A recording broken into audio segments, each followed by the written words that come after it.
Hi ಎಲ್ರಿಗೂ ನಮಸ್ಕಾರ. ಇವಾಗ ನೀವು ನೋಡ್ತಾ ಇದ್ದೀರಿ ಬಿಗ್ ಬಾಸಲ್ಲಿ ಏನಾಗಕತ್ತೈತೆ ಅಂತಂದ್ರೆ ಮಿಡ್ ನೈಟ್ ಎವಿಕ್ಷನ್ ಆಗಾಕತ್ತೈತಿ. ನಿಜವಾಗ್ಲೂ ಸರ್ಪ್ರೈಸಿಂಗ್ ಅಂತ ಹೇಳ್ಬೋದು. ಯಾಕಂತಂದ್ರೆ ಇವಾಗ ಸದ್ಯದ ಮಟ್ಟಿಗೆ ಕೂಲ್ ಇದ್ದಿದ್ದ ವಾತಾವರಣ ಸ್ಯಾಟರ್ಡೆ ಬಂದು ಸರ್ ಮಾತಾಡ್ತಾರೋ ಅನ್ನೋ ಕಾನ್ಫಿಡೆಂಟು, ಆಮೇಲೆ ಸಡನ್ಲಿ ಬಿಗ್ ಬಾಸ್ ತೊಗೊಂಡಿರುವಂತಹ ಡಿಸಿಷನ್ನು ಎಲ್ಲರಿಗೂ ಒಂದು ರೀತಿ ದಂಗಾಗಿ ಹೋಗಿಬಿಟ್ಟಿದ್ದಾರೆ. ಏನಾಯಿತು ಅನ್ನೋ ಒಂದು ರೀತಿಯೊಳಗೆ ಅವರು ಒಂದು ವ್ಯಕ್ತಿತ್ವ ಇದೆ. ಸೊ 18 ಜನರು ಕೂಡಿದ್ದ ಒಂದು ಕುಟುಂಬ ಒಂದು ಬಿಗ್ ಬಾಸ್ ಸೀಸನ್ 12ರಲ್ಲಿ ಇವಾಗ ಕೇವಲ 7 ಜನ ಮಾತ್ರ ಉಳ್ಕೊಂಡಿದ್ದಾರೆ, 7-8 ಜನ ಉಳ್ಕೊಂಡಿದ್ದಾರೆ. ಸೊ ಅದರಲ್ಲಿ ಇವಾಗ ಸದ್ಯದ ಮಟ್ಟಿಗೆ ಮಿಡ್ ನೈಟ್ ಎವಿಕ್ಷನ್ ಆಗದ. ಆ ಮಿಡ್ ನೈಟ್ ಎವಿಕ್ಷನ್ ಸದ್ಯದ ಮಟ್ಟಿಗೆ ಯಾರು ಭಾಳ ಹೋಗೋ ಚಾನ್ಸ್ ಐತಿ ಅಂಥೇಳಿ ಈ ಒಂದು ವಿಡಿಯೋದೊಳಗೆ ನಾನು ಹೇಳ್ತೀನಿ. ಅದಕ್ಕಿಂತ ಮುಂಚೆ ಯಾರು ನಿಮ್ಮ ಚಾನಲ್ನ ಸಬ್ಸ್ಕ್ರೈಬ್ ಮಾಡಿಲ್ಲ, ಸೊ ಪ್ಲೀಸ್ ಸಬ್ಸ್ಕ್ರೈಬ್ ಮಾಡಿ ಅಂತ ಹೇಳ್ತಾ ಇವಾಗ ಹೇಳಿದೆ ಮಿಡ್ ನೈಟ್ ಎವಿಕ್ಷನ್. ಹೌದು, ಇವತ್ತು ಅಂದರೆ ಸ್ಯಾಟರ್ಡೆ ಮಿಡ್ ನೈಟ್ ಎವಿಕ್ಷನ್ ಆಗುತ್ತದೆ. ಸೊ ಅದರಲ್ಲಿ ಇವಾಗ ಸದ್ಯದ ಮಟ್ಟಿಗೆ ಗೇಮ್ಸ್ ಆಡಿದ್ರು ಯಾರು,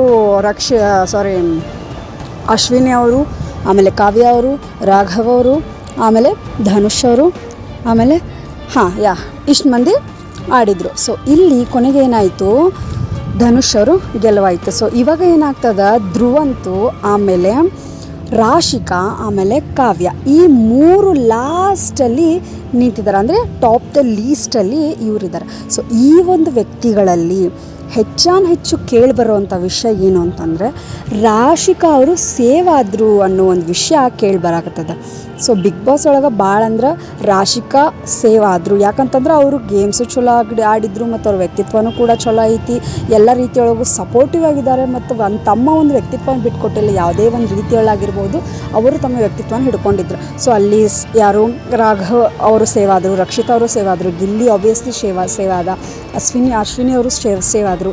ಸೊ ಇಲ್ಲಿ ಲೀಸ್ಟಲ್ಲಿ ಇರುವಂಥ ವ್ಯಕ್ತಿಗಳಲ್ಲಿ ಕಾವ್ಯ, ರಾಶಿಕಾ ಮತ್ತು ಧ್ರುವಂತ್. ಸೊ ಈಗ ರಾಶಿಕಾ ಅವರು ಸೇವ್ ಆದರು ಅಂಥೇಳಿ ಸುದ್ದಿ ಬರ್ತಾನೆ ಇದೆ. ಮತ್ತು ಇನ್ನೂ ಏನಂತಂದರೆ ಇಲ್ಲಿ ಲಾಸ್ಟ್ ಪೈಪೋಟಿ ಇರೋದು ಈ ಕಾವ್ಯ, ಆಮೇಲೆ ಈ ರಾಶಿಕಾ ಅವ್ರ ಮಧ್ಯೆ, ಈ ಧ್ರುವಂತವ್ರ ಮಧ್ಯೆ. ಸೊ ಈ ಕಾವ್ಯ ಮತ್ತು ಧ್ರುವಂತವ್ರ ಮಧ್ಯೆ ಯಾರು ಗೆಲ್ತಾರು ಅಂಥೇಳಿ ಇವತ್ತಿನ ಒಂದು ಎವಿಕ್ಷನ್ನಲ್ಲಿ ಗೊತ್ತಾಗ್ತದೆ. ಸೊ ಇಷ್ಟು ದಿನ ವಿತಿನ್ ಸೆಕೆಂಡ್ ಒಳಗೆ ಬಿಗ್ ಬಾಸು ಮುಗಿಯಕತ್ತಂತ ಹೇಳಿ ಗೊತ್ತಾಯಿತು. ಇನ್ನೊಂದು ವಾರ ಇದೆ ಬಿಗ್ ಬಾಸು. ಸೊ ಅದನ್ನು ಟ್ರೋಫಿ ಯಾರು ಗೆಲ್ತಾರೋ ಏನೋ ಗೊತ್ತಿಲ್ಲ.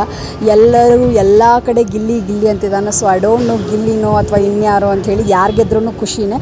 ಬಟ್ ಇವಾಗ ಸಡನ್ಲಿ ಇಷ್ಟು ದೂರ ಬಂದುಬಿಟ್ಟು ಯಾರು ಹೋಗ್ತಾರೆ ಅನ್ನೋ ಒಂದು ಸ್ಟೇಜಲ್ಲಿ ನಿಂತಾಗ ನಿಜವಾಗ್ಲೂ ಎದೆ ಒಂದು ಕ್ಷಣ ಝಲ್ ಅಂದ್ಬಿಡ್ತದೆ. ಆ್ಯಕ್ಚುಲಿ ಯಾರೇ ಹೋದರೂ ಒಂದು ಸ್ವಲ್ಪ ಬೇಜಾರು. ಯಾಕಂತಂದರೆ 100 ಡೇಸ್ ಕಂಪ್ಲೀಟ್ ಮಾಡ್ಕೊಂಡು ಅವ್ರು ಹೋಗ್ತಾ ಇದ್ದಾರಲ್ಲ. ಸೊ ಎಲ್ಲೋ ಒಂದು ಕ್ಷಣ ಅನಿಸ್ತದೆ, ಫೈನಲ್ ಮಟ್ಟ ಇದ್ದರೆ ಎಷ್ಟೋ ಒಳ್ಳೇದಿರ್ತಿತ್ತಲ್ಲ ಅಂಥೇಳಿ. ಬಟ್ ಏನು ಮಾಡೋಕ್ಕಾಗಲ್ಲ, ಹಣೆ ಬರಹ ಇದೆ. ಸೊ ಈ ರೀತಿಯಾಗಿ ಎವಿಕ್ಷನ್ ಆಗುವಂತಹ ವ್ಯಕ್ತಿ ಕಾವ್ಯನೋ ಅಥವಾ ಧ್ರುವಂತೋ ಅನ್ನೋ ಸ್ಟೇಜ್ ಒಳಗೆ ಬಂದು ನಿಂತದ. ಸೊ ಇಂಥ ಒಂದು ಸ್ಟೇಜ್ ಒಳಗೆ ಬಂದು ನಿಂತಾರ ಅಂತಂದ್ರೆ ಯಾರು ಈ ಒಂದು ಎವಿಕ್ಷನ್ ಒಳಗೆ ಮನೆಗೆ ಹೋಗಬೇಕು ಅಂಥೇಳಿ ನೀವು ನನಗೊಂದು ಕಮೆಂಟ್ ಮಾಡಿರಿ. ಸೊ ನಾನು ಹೇಳ್ತೀನಿ ಏನು ಅಂತ. ಸೊ ಅದಕ್ಕಿಂತ ಮುಂಚೆ ನಿಮ್ಮ ಓಟ್ ಯಾರಿಗೆ? ಸೊ ನೀವು ಹಾಕೋ ಒಂದು ಅಮೂಲ್ಯವಾದ ಓಟ್ ಏನಿದೆಯಲ್ಲ, ಅಲ್ಲಿ ಇರೋಂಥ ವ್ಯಕ್ತಿಗಳ ಒಂದು ವ್ಯಕ್ತಿತ್ವನ ತೋರಿಸೋದಾಯಿತು, ನಿಜವಾದ ರೀತಿ ಆಯಿತು ಹೇಳ್ಕೊಡುತ್ತೆ.